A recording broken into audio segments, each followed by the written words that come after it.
Out of nowhere, 3 people showed up inside my head. The hot-headed, deadly one, I call him the killer. He doesn't care about anyone's life. All he knows is violence. The cold, calculating genius. I call him Vicious. Messing with people is basically his only hobby. The third one I call Kind. He's always warning me to watch out for Killer and Vicious. These 3 are in my head arguing every single day. I was losing it. I headed to the hospital, and they told me the psych ward only takes specialist appointments. So I had to shell out 80 yuan just to see a specialist. When I slid my registration slip onto Dr. Wang's desk, he barely even glanced at it, then just started hammering away at his keyboard. That sound alone made me feel like my head was about to explode. Killer wanted to snap the old man's fingers right off the keys. Vicious wanted to jam the pen on his desk straight into his mouth. I was screaming on the inside, my body barely holding it together, shaking.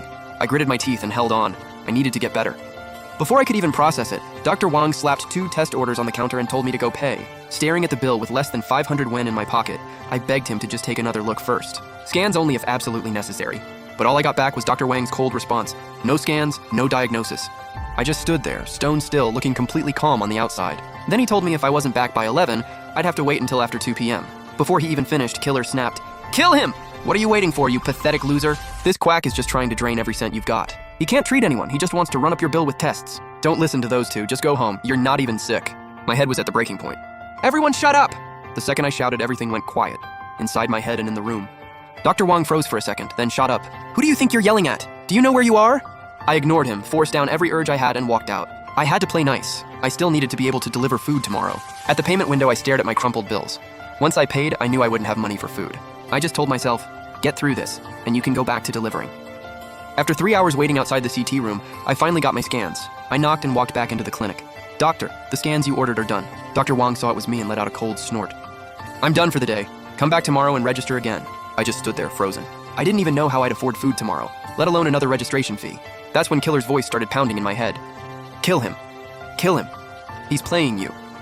The panic on my face slowly turned ice cold.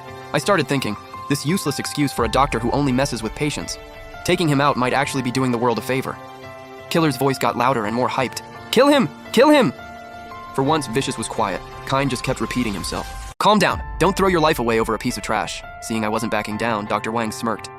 "If your ears are broken too, I can write you a referral for that." Right then, someone nudged me from behind. "Hey, Dr. Wang, the restaurant's all set, just waiting on us." So what's his deal? He says there are 3 little people arguing in his head. Check if any of them showed up on the scan. The young doctor nearly burst out laughing. He held up the CT scan and played it straight. "This is your brain scan. There's nobody in there. If you think the results are wrong, come back tomorrow, register again, and we'll take another look."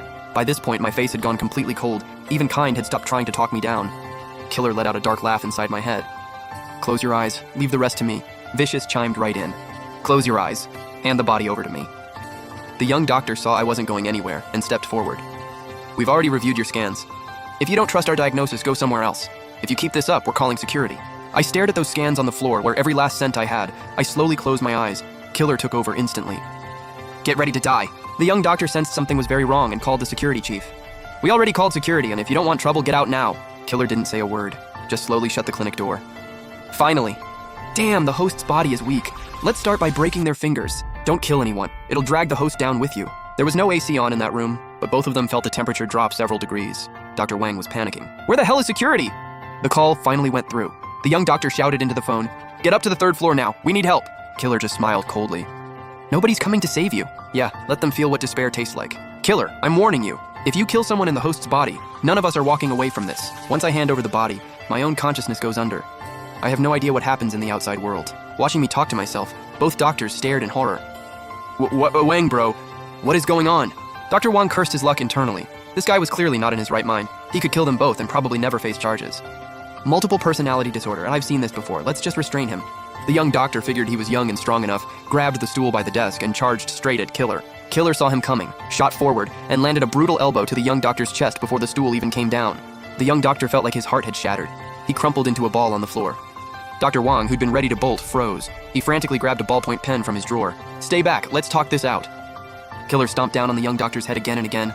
Dude was about to die right there. Vicious yanked back control just in time, steering the last kick off target. "Vicious, don't you want to see his skull crack open?" Oh, I love making people suffer, but not if it means taking the host down with us. Now it's Dr. Wang's turn. Nobody touch the controls. He's mine.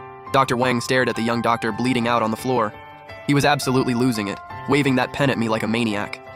Vicious kept walking toward him, slow and steady. He pointed right at his own chest. "Go ahead, stab here. You're a doctor. You know where the heart is." One step away, Dr. Wang lunged and jammed the pen straight into my gut. Vicious didn't even flinch. He felt the pen go in, and actually let out a satisfied moan. Kind, you see that? Letting Vicious take the wheel is just going to destroy the host's body even more. Kind glanced over at Killer, said nothing. Meanwhile, out in the real world, 50-something Dr. Wang felt that warm, wet feeling again. He kept backing away, begging over and over. Vicious cackled, pen in hand, charged forward and kicked Dr. Wang flat on his back. Out in the hallway, Security Chief Wang Gang and 4 guards had swept half the floor and still hadn't found the room.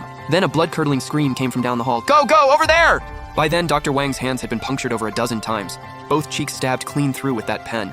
He didn't dare make a sound, just kept bowing his head, begging. Vicious, that's enough! Keep this up and the host is going to prison too! Hearing the commotion outside, Vicious stood up and tossed the pen.